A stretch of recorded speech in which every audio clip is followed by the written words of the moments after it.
get you spick and span for launch. Won't be long.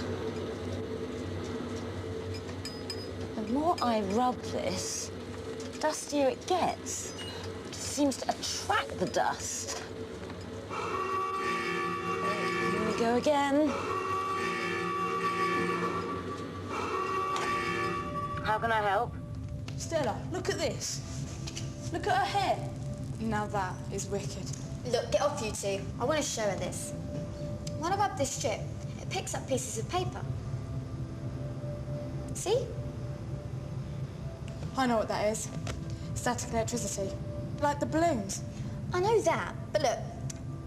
If I use a strip which hasn't been rubbed, it doesn't work. See? Why does rubbing it make static electricity? Can you investigate? I'm onto it.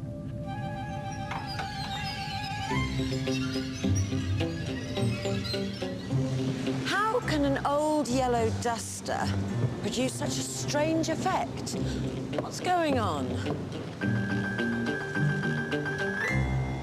You can't see them with the naked eye, but this polythene strip contains many tiny electrically charged particles. Some of these are positive charges and some are negative charges. The cloth contains charged particles too. There are exactly the same number of positive and negative charges. They cancel each other out. So the whole object has no total charge. We say it's neutral. As I rub the strip with the cloth,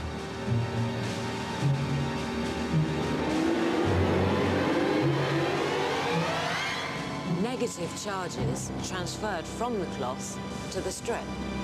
As there are more negative than positive charges on the strip now, it has a negative charge.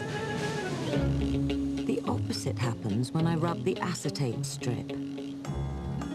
This time, the negative charges move the other way, from the strip onto the duster. So this time, there are more positive than negative charges left on the acetate strip. It now has a positive charge. The positive and negative charges on these strips appear to stay put.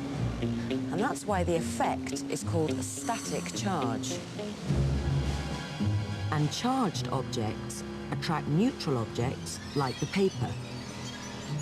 But it's the rubbing that makes the strips charged in the first place. The effects of static charge aren't always as harmless as this, as Femi's about to find out.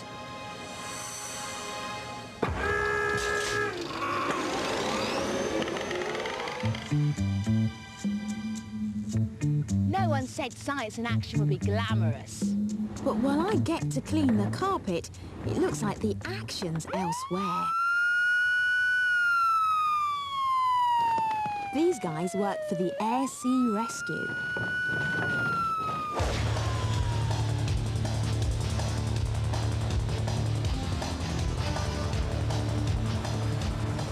If I give them a hand cleaning their celebrity red carpet, they're going to help me out with an investigation.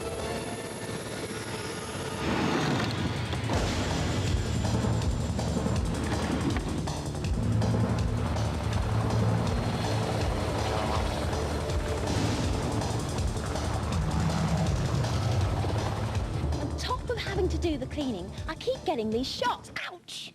The soles of my shoes are on the carpet. There are millions of tiny positive and negative charges on my shoe and the carpet. You can't see them because they're invisible. But when I rub my shoe on the carpet, some of the negative charges are transferred from the carpet to my shoe. The negative charges appear to stay put on my shoe because my shoes are made out of plastic. Materials that behave like this are called insulators. My body also contains a mixture of positive and negative charges. The distribution of these charges changes as the positive charge on my body is attracted to the negative charge on my shoes. This leaves a negative charge on my body, which suddenly flows when I touch the carpet sweeper. Ouch! That's because it's made out of metal, a conductor. A conductor allows the electrical charge to flow. Let's take a look at that again. As I touch the sweeper, The negative charges flow through my arm and down the metal handle, so I get a tiny shock. Ouch. This helicopter might look very different to my shoes, but a very similar thing happens here. We are going to investigate it. When a helicopter flies through the air, dust particles in the air bounce off the blades and the body of the aircraft. This causes a build-up of negative charge on the helicopter. The charge can't escape because the helicopter is surrounded by air, an insulator. This build-up of charge could be a problem for Terry here, the winchman. His job is to come down a lifeline to rescue people stranded in places the helicopter can't land. But imagine what would happen if he touched the ground. The charge on the helicopter could escape through his body to the ground, and he'd get a nasty shock.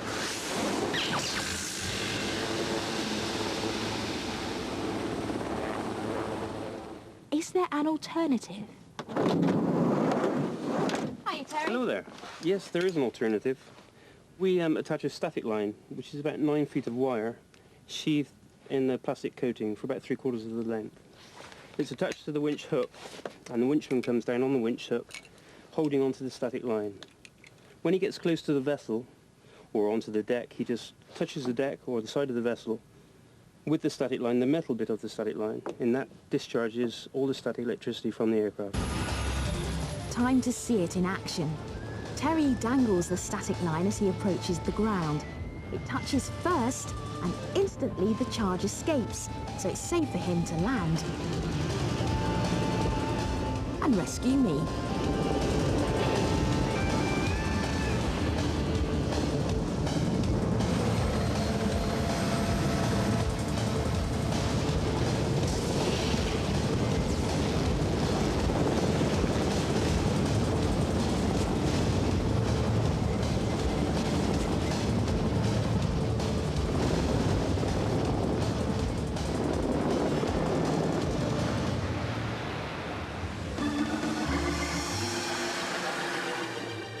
Meanwhile, I've got my own problem with static electricity. My wardrobe. Nylon and polyester and other artificial fibres are very good insulators. And when they're rubbed together, the charge that builds up is static and produces this annoying effect.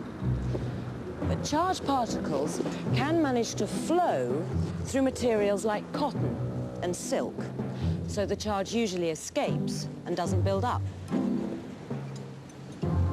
And in this gear,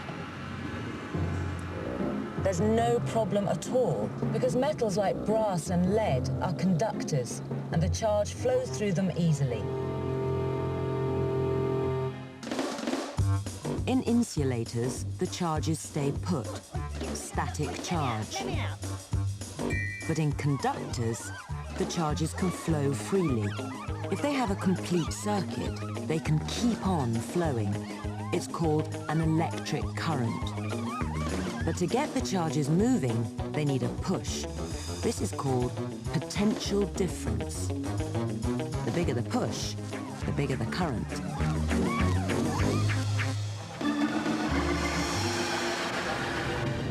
Electric current. That's what your problem is. Your torch hasn't got enough current. Or enough potential difference. Not enough amps. Or volts. Or electric charge. Look, stop trying to be clever. It's just my battery running out. Yeah, but what exactly is it running out of? A battery is a store of energy which can provide the push, the potential difference, to get the current flowing. The current flows through the wires of a complete circuit and lights up the bulb. The bulb uses electrical energy, but not current. Look, the current is exactly the same before and after the bulb. We might think of bulbs as using current, but they don't. Sometimes models can help explain certain aspects. Here, the flow of negative charges in the water represent the current. The water wheel, like the bulb, uses energy as it turns. But the current before and after the water wheel is always the same. Eventually, the wheel uses all the electrical energy and the current stops flowing, but none of the charges are used up by the wheel. In the same way, in the electrical circuit, the current after the bulb is always the same as the current before, but eventually the store of energy in the batteries runs out.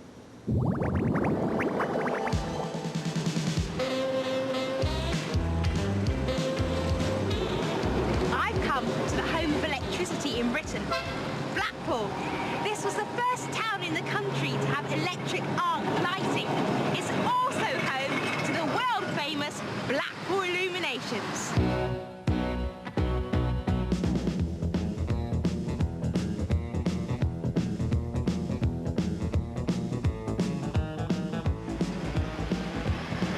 I'm with Mike, an illuminations expert. He's checking some of the 500,000 lights. To light up so many light bulbs, you need a large amount of electrical energy. The more light bulbs there are, the more energy you need. To provide this energy, you need an enormous push or potential difference. This potential difference is measured in volts, and that's what I'm going to investigate. This torch needs just 3 volts from its small batteries. And all the lights in here need a potential difference of 240 volts to give a decent light. But for all these lights, we need a lot more power than that, won't we? Mike, this equipment looks very complicated. What's that big dial there? That indicates the voltage. The voltage or potential difference gives a big push in the conductor, and this gets the negatively charged particles or the electrons moving. And the rate of the flow of the electrons is the current? Yes, and for a given number of lamps, the higher the voltage we supply, the greater the current we use. And the bigger the current, the brighter the lights? Exactly. So, what would happen, Mike, if I use this torch's small batteries to light up the whole of Blackpool illuminations? Not much. Now, Mike isn't going to let me loose on the whole of the display, but he has given me a bank of lights for my experiment. Here goes, with my 3-volt torch battery. These 2 connections join up to the bulbs. The current and the voltage at the moment are too small to light the lights. But I have come armed with a very large battery, 12 volts, from the illuminations van. This time the bulbs do light up, but rather dimly. My next switch is wired up to the mains, 240 volts. Not bad, now that's more like it. But this is just for one bank of bulbs, and for the whole of the illuminations we need. We need more than 6,500 volts. That provides us with the current to give enough power to light the illuminations.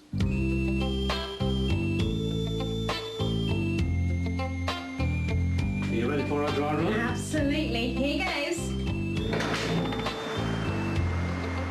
I'd hate to get their electricity bill.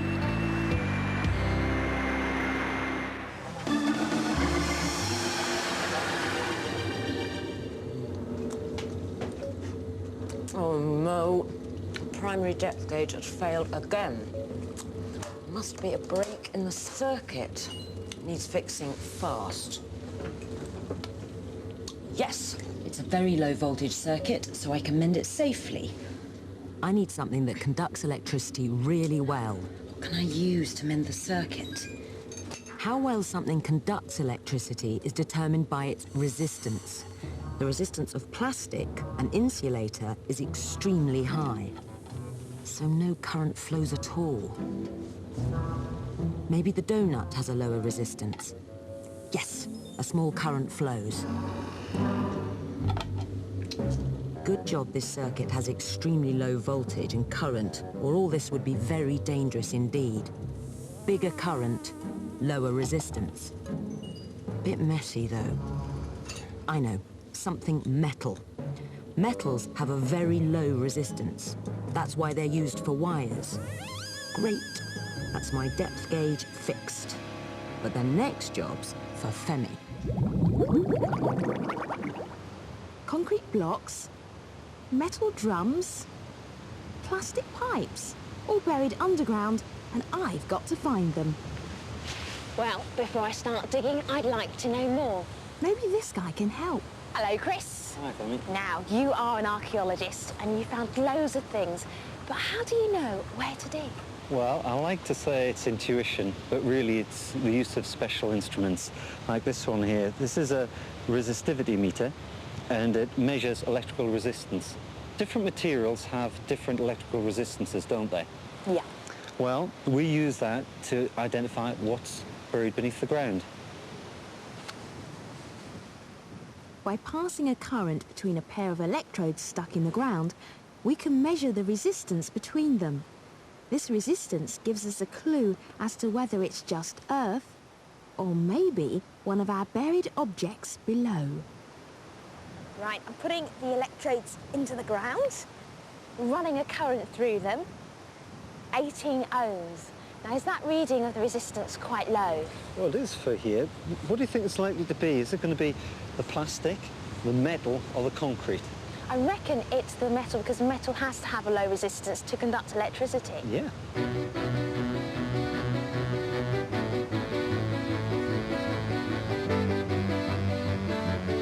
Well, it's a high resistance, Yeah. so maybe it's the plastic pipes or concrete blocks. Possibly. Should we try somewhere else? Come on. I'm not falling for this one. I suspect that with this reading, it's about the reading of the ground. So, I don't think there's anything down there. So then, Femi, when we put your results into the computer, What did the printout say? you haven't done too badly. Look, the white areas are low resistance. So here we have the metal drum here and here.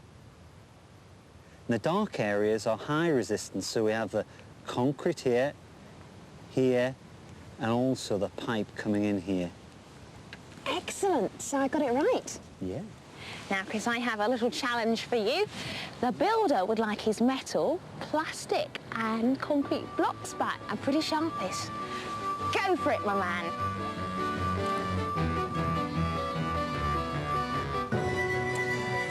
Flipping resistance. I don't know. Why do I get talked into these jobs? I'm going to have words with her.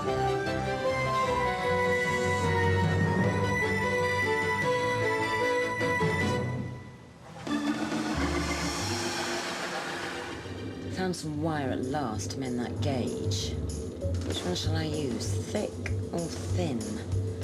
Which has the greater resistance? What do you think?